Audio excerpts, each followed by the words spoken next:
Are you hearing bumps in the night? Seeing mysterious lights in the sky? Are there mysterious red eyes watching you from the shadows? Did you find a strange, oversized footprint? Do you believe in cryptids and the paranormal? Are you afraid of the dark? No? Well, you should be.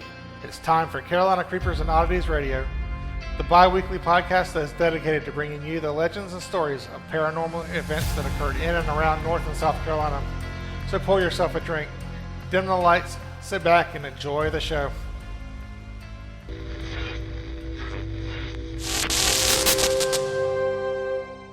Hello, everybody, and welcome back to Carolina Creepers and Oddities Radio. My name's Chris. I'm your host today, and my co-host is Jay. Say hey, Jay. Hey, Jay. Haha, funny. I thought it was. Happy anniversary. Yeah, yesterday was the anniversary of our fire podcast. Yeah, it sure was. And it wasn't but like a week later, we did our first Carolina Creepers podcast. Can't believe it's been a year already. I'm telling you, time flies when you're having fun. Time flies. Yeah, time flies when you're having flies. So, how are you doing today?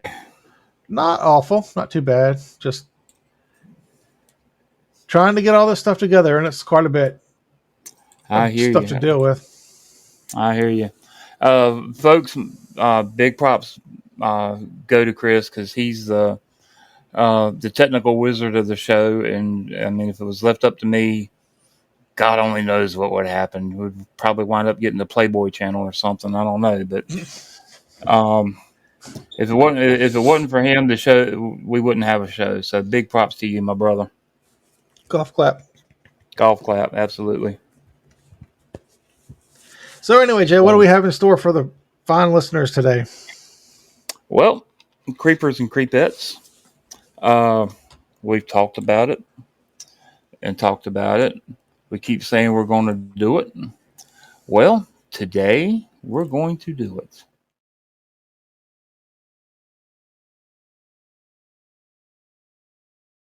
Chris, can you repeat that again? Battleship North Carolina, right? Yes, sir. USS North Carolina. Can you remember the first time that you ever went and seen the ship?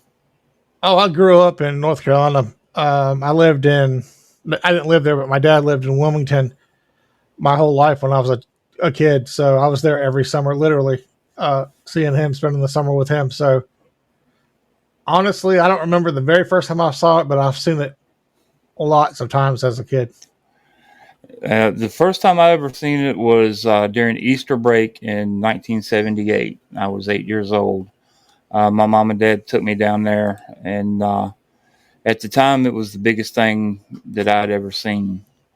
And come to find out, a little bit later on, when I, was reading the history of the North Carolina and seeing the names of the people who served on board the North Carolina, I actually had a great uncle on my dad's side of the family and a great uncle on my mother's side of the family that served on board the North Carolina. And the funny thing of it is, until my mom and dad met and got married, these two gentlemen had never met. Because they said the ship was so big that if you were stationed in one part of the ship and someone else stationed in another part, you never even met. Exactly, never met, never, had any kind of a conversation. So they didn't know until, a little bit later on that both of them had actually served on board. Right. Which I thought was kind of very interesting, and due to family ties on board the ship, it kind of has a special soft spot in my heart, maybe, for lack of better words. Right. And every chance I get, I go and visit the ship. Unfortunately, with the way my health has deteriorated as far as being able to walk. The only thing I get to do now is go and sit on the little observation deck there at the gift shop and look at her from the outside. But hey, anything's better than nothing. And Last time I went, they had it to where it was wheelchair accessible, at least on the deck of the ship. I don't know if you could get down, down underneath in the bowels of it, but yeah, only unless they put an elevator in, and I don't think they've done that. Now, one thing that they have done is they built that boardwalk. It goes all the way around the ship, and you can walk around her and see her from all sides on the outside, which um, I, which I'm kind of wanting to go down there and see it. Go on the boardwalk and see it from that angle. let's see But, here. I'm gonna see if I can find a picture of that. okay. So I had a really good one earlier that I saw, but um,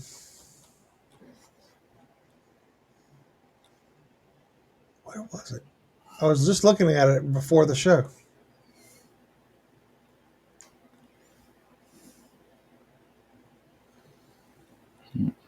Um, But while you're looking for that picture, I'll just go ahead and tell the audience that yeah.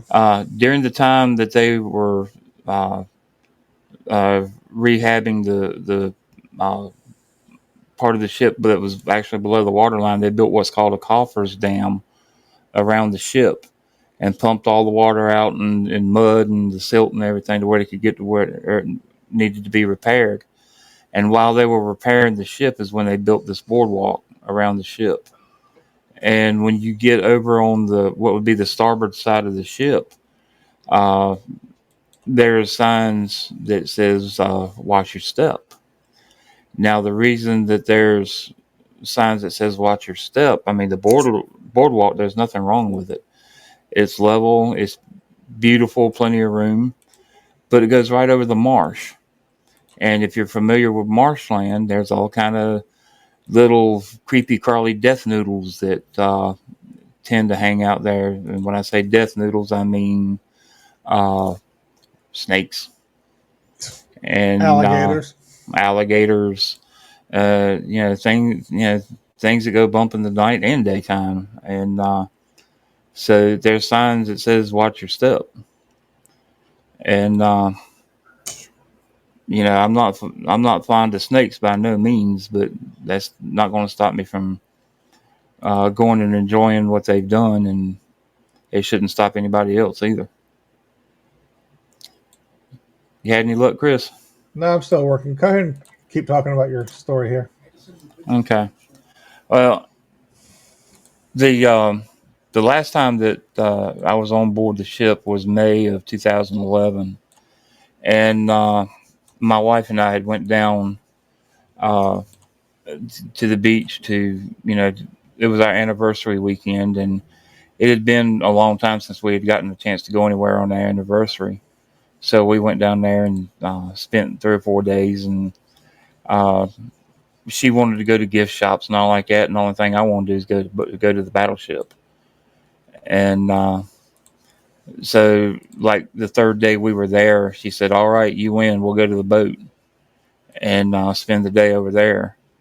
And we had some experiences while we were on board. I'll get into it here in a little bit later as to what we experienced. So there you go.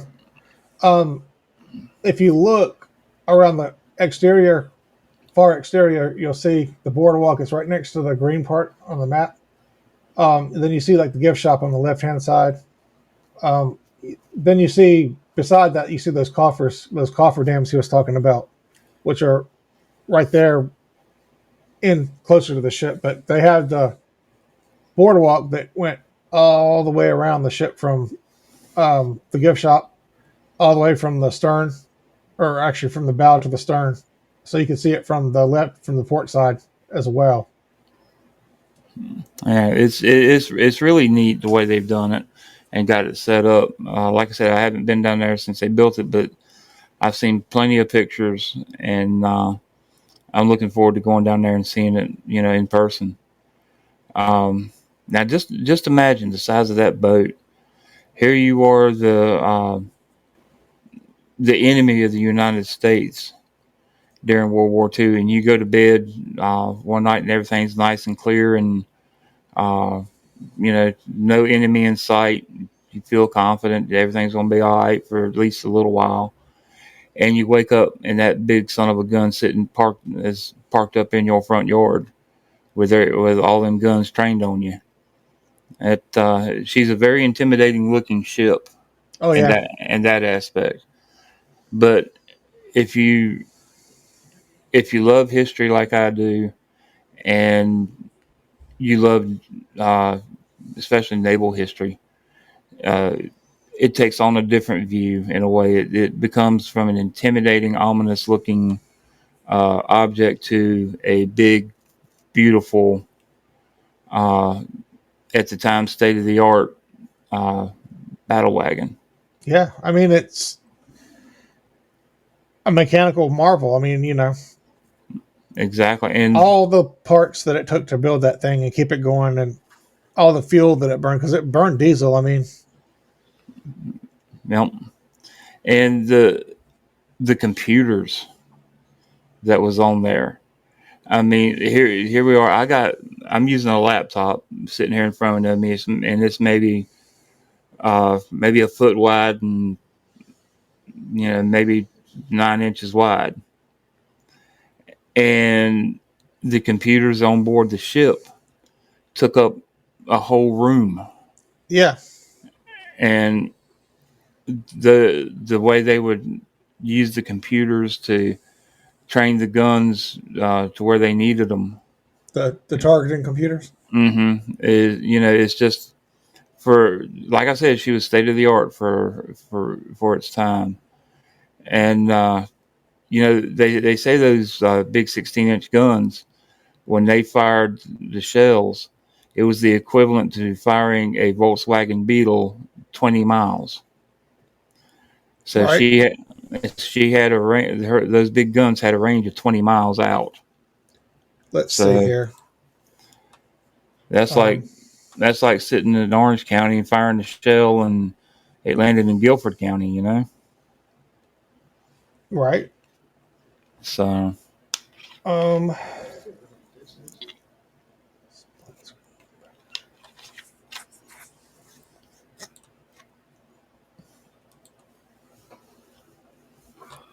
So there, you see a couple of the shells from the 16-inch guns, which they're not as big as a Volkswagen, but they weighed equivalent to a Volkswagen.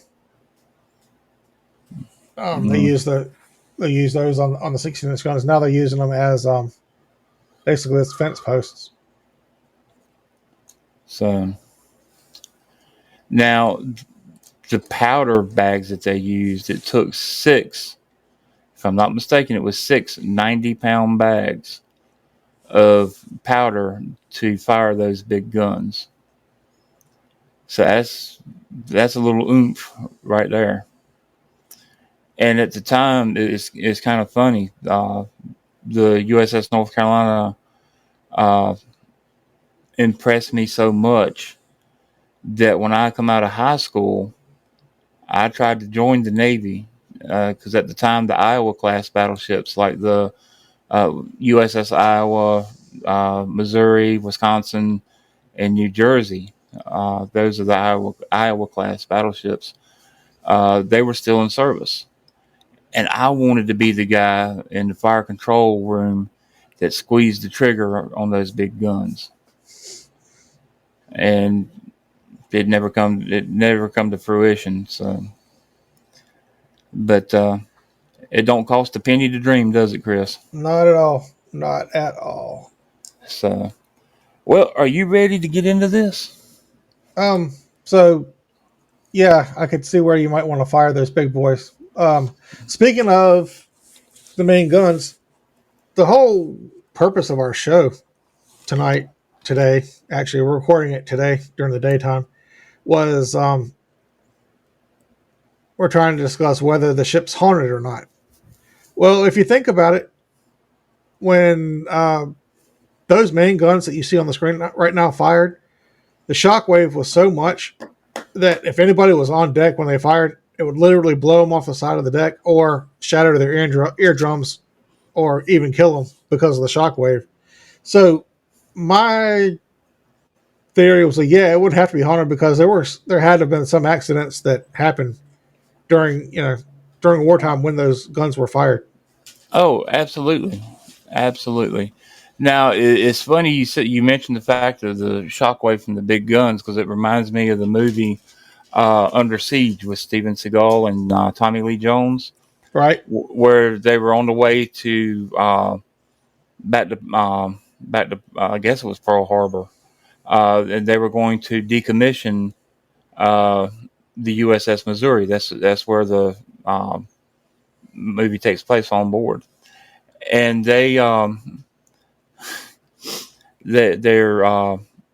they fired the big 16-inch guns, and it blows Tommy Lee Jones back. He was on the weather deck when they fired him. It blows him back probably 50, 60 feet, and he winds up sliding into the bulkhead wall and all like that.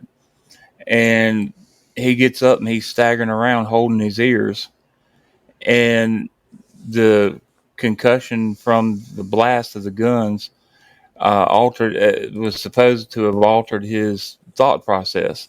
Yeah. And he's staggering along holding his ears, and he's like Daffy Duck, Porky Pig, short little redhead fart runs around with a big chicken, and he's shaking his head the whole time. Yeah. And it's kind of just that part kind of tickled me, but when you said the shockwave, that's what popped into my head.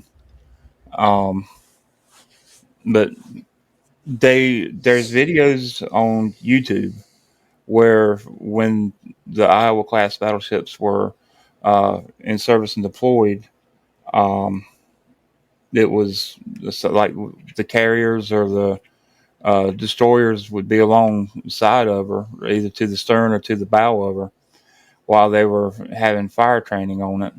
Yeah. And there's videos of the big guns firing from that point of view, and you see the smoke, you see the fireball, and then you hear the explosion. And it's kind of it's kind of weird. You would think you would hear it would be the other way around, hear the explosion first, but no, you see the light and the smoke, and then or the smoke, the fire, then the explosion. So, Big old guns, huh? mm-hmm. Then they had the smaller guns, and then the anti-aircraft 30 millimeter anti-aircraft guns. Mm-hmm. They were actually called pom pom guns. Yeah. Um, when my oldest son, when he went down there with my dad and his step grandma, he they were touring the ship, and she got up into one of those pom pom guns and got stuck. She couldn't get out, and they left her sitting there for probably 15, 20 minutes because they couldn't do anything to help her for laughing at her. So that's kind of another little funny story there. But no, to give you kind of a little bit of a basis on what the USS North Carolina's duties were. She was the first of what they call the fast battleships. During this time, she was actually built to fight ship to ship. Okay. But that never transpired except for one time, and it was a cargo ship that she sunk. What she mainly did was shore bombardments with this big, Shelled enemy emplacements. exactly, and protect the aircraft carriers. She started out protecting the USS Enterprise, and when the Enterprise got hit, she returned back to Pearl Harbor for repairs. So she picked up escorting and protecting the USS Wasp, which was another aircraft carrier. Okay. So she was never ship to ship type of gunfire battle or whatnot. She was the fourth warship in the United States Navy to be named for the state of North Carolina. Her call sign was BB 55. She was the first newly constructed American battleship to enter the service during World War II and took part in every major naval offensive in the Pacific theater of operations. She earned 15 battle stars, and which made her the most decorated battleship of World War II. She was declared a National Historical Landmark in 1986 and is now a museum ship and memorial that's docked at the seaport of Wilmington, North Carolina. Cape Fear River. And the Cape Fear River. The USS North Carolina's primary role was protecting, like I said, the aircraft carriers. She served in every major Pacific battle during the war, and the total battle stars she won was 15.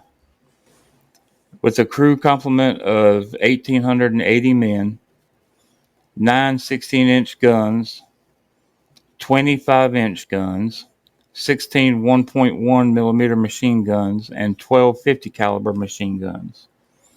She was the most formidable weapon of any naval arsenal at the time. The first time, there's a story that the first time she actually opened fire with like everything was during a air raid.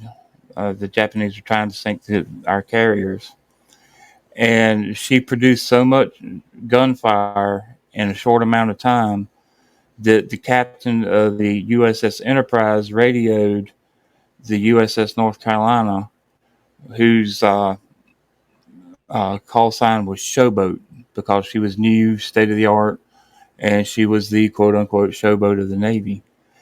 Well, to make a long story short, the Enterprise captain radioed the USS North Carolina and asked him, was he on fire?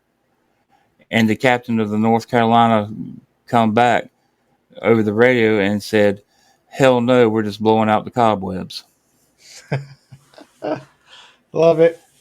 So now, on September the 15th, 1942, off the coast of Iwo Jima and Okinawa, somewhere in between there, at 14:52 hours, the Japanese Imperial Navy sub, the I-19, launched a 6 torpedo spread which struck the aircraft carrier USS Wasp, sinking her. One struck the USS O'Brien, which was a heavy destroyer, and also sinking her. The North Carolina was struck on her port side under the front gun battery that created a hole 32 feet by 18 feet by Wow. 20 feet below the waterline. During this attack, it killed 5 men that were in the shower area and injured 23 others. Now, in a grand scheme of things, during the whole entire time she was in service during the war, it was only 10 men total lost on the North Carolina during World War II. And like I said, 5 of those was from the result of the torpedo hit. Now, when she was able, once this torpedo hit, the damage control did an excellent job. They managed to seal off the compartments, counter flood the other side of the ship, and she remained on station, steaming at 23 knots until she was relieved to go back to Pearl Harbor for repair. Now, there is a lot of things that paranormal that goes on board this ship. Oh yeah. I told you I'd tell y'all some of the experiences that my wife and I had. We were down in the galley area, and we were coming into the bakery where they made the bread and whatnot. And when you're out at sea on board a ship like that, everything if it's food, you got to fix everything there. If it breaks, you have a mechanical room with all kinds of metalworking machines to be able to fix it. You're self-supporting. But we were in the bakery, and you could smell, just like it had come out of the oven, fresh baked bread. And it was strong. I mean, it smelled like, you know you should be able to look on the counter and see a fresh baked loaf of bread there. That seems to be a recurring theme for you and Ghost. Fresh baked bread. I know, right? Maybe it's because I'm a fat boy. I don't know, but the the we went a little bit further on, and we were the only ones in this area. We were by where the doctor's office and the sick bay was, and it was like you could very faintly hear it, but you could hear somebody moaning. I heard that when I went there one time, right there about the surgery area. Yep, that's where we were at. And folks, I ain't talking about, when I say moaning, I'm not talking about what you see on TV that goes woo type moaning. It was painful moans, like somebody had been shot and was taken to sick bay to get the bullet removed. Very haunting, very creepy. In fact, I'm getting goosebumps talking about it. We continued our tour, and everything was fine until we got down to the lower part of the ship where the engine room was at. And in the engine room, it's not a solid floor, but it's like a steel grate that you walk on, like a catwalk. Exactly, and you can actually look down and see the keel of the ship. And again, we were the only ones down there, and we heard footsteps. And I just assumed maybe it was somebody else that was touring the ship at the time. And my wife, she told me that she hears footsteps. I said, "Yeah, it's probably someone coming up behind us for taking the tour." And she said, "No, there's nobody but down here but us. Huh. We're the only ones in this section." And when she said that, the light right over where we were standing went out. Yeah. Now, whether that was paranormal, the light going out, I don't know. Paranormal or electrical. Now, and we got up on deck right there we were on the bow of the ship where there's a row of machine guns on either side of the ship. And while we were up there, again, we could hear moaning. And again, like I said, it wasn't the ghost movie moans. It was, painful, like somebody had been shot. But once you get on board on the up towards the bow of the ship, the tour is almost over with, unless you're taking one of the guided tours, and we didn't do that. So that was the last experience we had on that ship. Now, some of the reports that people have made being on the ship is there's a young blonde man that walks the passages of the ship. Don't know if he's officer or just a regular crewman. A different spirit peers out of the portholes of the ship occasionally. One of the spirits had actually hitched a ride with one of the visitors of the ship. And talk about an unsuspected surprise. Right.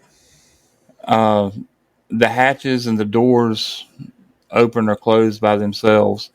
Now, if anyone who has not been on a ship like this, the hatches and the doors on these ships are heavy. Are heavy. They're huge. They're made to, once they're shut and locked, to be watertight. and more or less bulletproof. And exactly.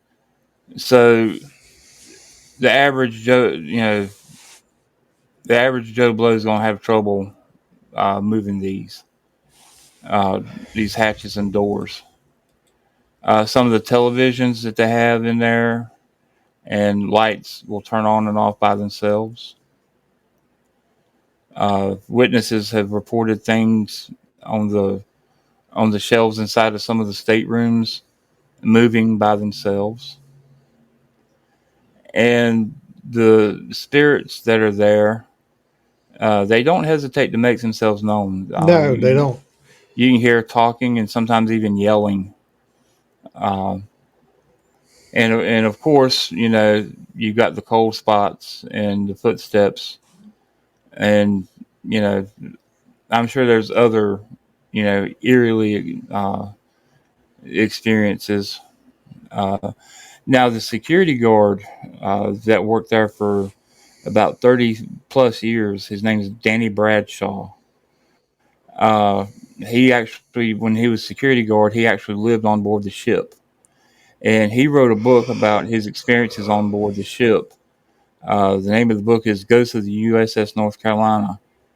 And it's full of ghost stories and ghostly escapades that Danny had experienced while his time on board. Now, this thing is this ship, as far as the paranormal side is concerned, outside of the historical facts of it, it has brought the interest to various paranormal investigative teams. Yeah, actually, I saw something online not too long ago. They were one of those teams was trying to put together a trip to the North Carolina, but they were wanting to charge people to go with them and help them investigate. It was like $80 to $100. It was like crazy expensive. Yeah. Now, I don't remember where I saw that, but it was somewhere I saw that online. Yeah. Now, the TAPS organization. I don't know if y'all remember that TV show or not. They've been there. Port City Paranormal has investigated there. And there's a trio known as just the Paranormal Investigators has investigated there. That's just to name a few who's visited and captured evidence of the spirits that are still roaming the decks.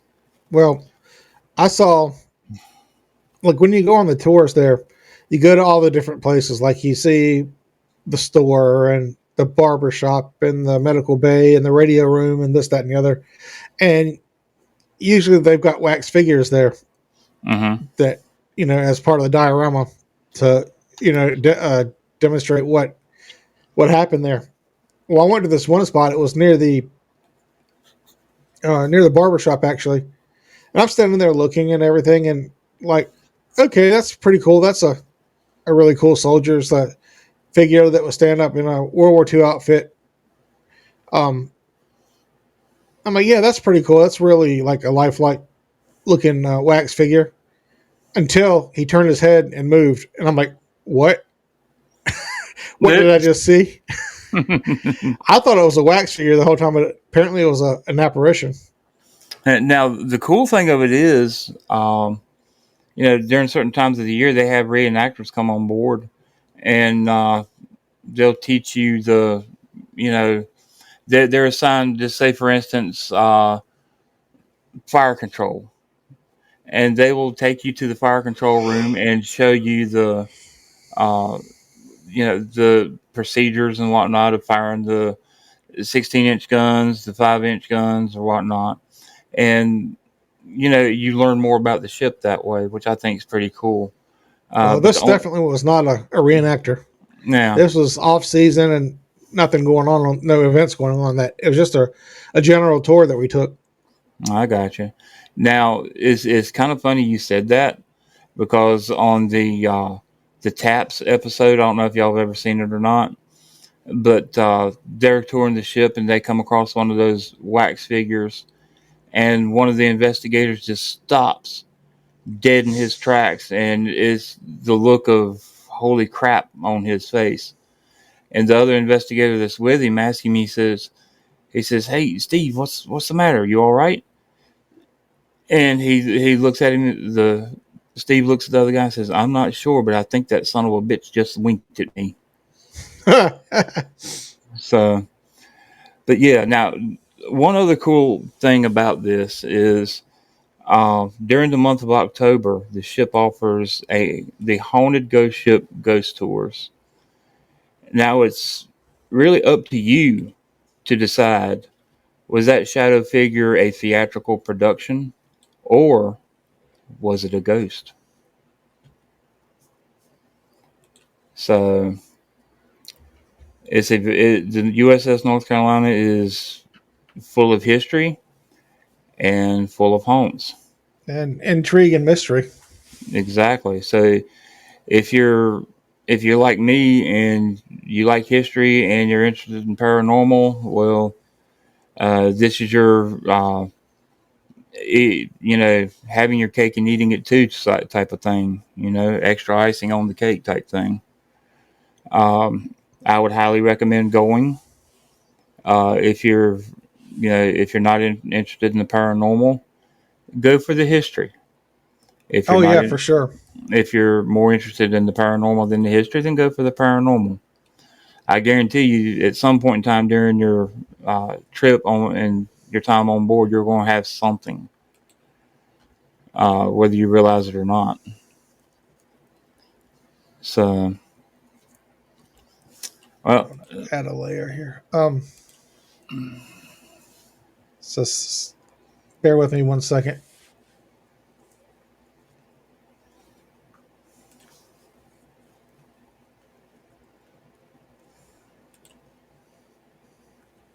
So you were saying? yeah, there's various videos on YouTube where some of the paranormal investigation teams have went on board and videoed it and posted it on Facebook, or not Facebook, but YouTube. And you can watch those and just kind of get an idea of what you would be getting into, and see what goes on. There was one that actually caught a apparition of a what looked like an officer standing behind him over his shoulder. It's more of a shadow figure type thing. Right. But you can definitely tell because that it's an officer because of the shadow of the hat that he was wearing. It's like I call them the old bus driver hats. I don't know the appropriate military name for them, uh, but just in the search bar, just type in haunted USS North Carolina, and it'll give you a whole who's who of videos to choose from. And the cool thing, do you remember when they had the light and sound show? Oh, there yeah. at the battle? I used to love going to that, and that in itself, even though you were sitting outside on bleachers and watching it, at night, it gives the ship a eerie persona. Yeah, it really does. So the first time I ever seen the sound and light show there, I knocked my mom off the bleachers. They were telling it tells the history of the ship and everything, and the battles that she was in and whatnot. And it come to the part where they get torpedoed. Well, I don't know what they used to set off the explosion for the torpedo, but it was loud and it sprayed water. And when it went off, I jumped. And when I jumped, I bumped my mother and knocked my mother off the bleacher. Luckily, we wasn't that high up, or she'd have probably got seriously hurt. We were like on the third row. Right. But I knocked my mom off the bleacher. So, but go for it, people. Go check it out. I highly recommend it. Definitely. So, at our inception of our Carolina Creepers and Oddities podcast, we originally started out as an audio only podcast. Then, about 6 months in, we went to audio and video format, which this is our video format, obviously, where we post on YouTube and stream live to Facebook and whatnot. My original intent was to include in our stable of topics conspiracy theories, but as it is, there's not so much that we have to do with just paranormal stuff, Bigfoot, UFOs, things like that. That kind of got pushed to the wayside. So what I'm doing now what we're doing now is starting probably December, maybe January. We're launching a third show or a third podcast called Enigma Theory. It's the Enigma Theory podcast. And basically what we're doing with it is it's going to be audio and video just like this one, but it's separate from the Carolina Creepers and Oddities. It's a separate show. And we're just going to cover all the popular conspiracy theories that, from who shot JFK all the way to do aliens exist and what's really at Area 51. So, yeah, it's going to be Enigma Theory podcast, and our tagline is Unraveling the World's Greatest Conspiracies. And like I said, that's coming soon. And I'm looking forward to that because I want to know if JFK is really living in the upstairs of Graceland. He's roommates with Elvis. Now. But, if you ask Tommy Lee Jones, Elvis is still alive. He just went home. Yeah, exactly. So, as the car flips upside down. But anyhow. Right. Well, folks, that's all I've got for today, unless Chris has got anything else he wants to mention. No, you pretty much did a good job of covering it. So, now, do we have the buy us a cup of coffee QR code for this one also? No, I did not have a chance to build it into the software this time. But you can go to our website at www.carolinacreepers.com, and there's links for donations if you choose to help us out with the show. Yeah, we would greatly appreciate it. We never charge anything for any of our shows, but if you do feel the need, the money goes towards improving our equipment, being able to go out and do some actual on-scene investigations. We want to go to Lydia's Bridge, right outside of Greensboro, North Carolina, and a bunch of other places we'd like to go. It could go to help me get a haircut, and so I don't look like reject from Duck Dynasty. But yeah, if you feel the urge, we would greatly appreciate it. Yeah, definitely. Hosting costs for production is pretty expensive every month too, so that's a big thing. The hosting for the software and the hosting for the web for the podcast as well, and the websites. Yeah, it sounds like a paranormal motorcycle just went by. Oh, well, probably. Yeah. Well, I live right off of Highway 64. It literally runs through my front door. So. Yeah, well, you live off a highway. I live where they film an episode of Live PD every week. So, yeah. So, but folks, we hope you enjoyed the show. And if there's something you'd like for us to talk about or investigate, you can send us an email or contact us on our website, and just let us know what you want us to talk about. Yeah, definitely. And if you join our after hour show when we do our after dark Carolina Creepers After Dark, you can actually join in on the Facebook chat and the YouTube chats and whatnot, and talk to us live while we're on the air. Like I said, this one this week was due to scheduling was being pre-recorded, but normally we try to do everything live. Yeah, it does seem to be more fun when it's live because you the audience adds to the show more than what you would think. Oh yeah, for sure. So we welcome anybody, comments, questions, and like I said, if you want us to investigate something and have it on the show, we're open to any ideas. Yeah, definitely. So, now we had talked about y'all send us an email or a comment or whatnot and tell us what you think of this idea. We had actually talked about expanding outside of North Carolina and South Carolina with the ghostly tales, like maybe talking to people in Virginia, Georgia, Yeah, staying here on the East Coast, but, you know, but, just expanding the territory, so to speak. right. Because that Um, was our original plan, was North and South Carolina stories. now, but, like for instance, Gettysburg, Pennsylvania is just full of haunts. Um, Fredericksburg, full of haunts. Uh, yes, South Carolina's got a bunch.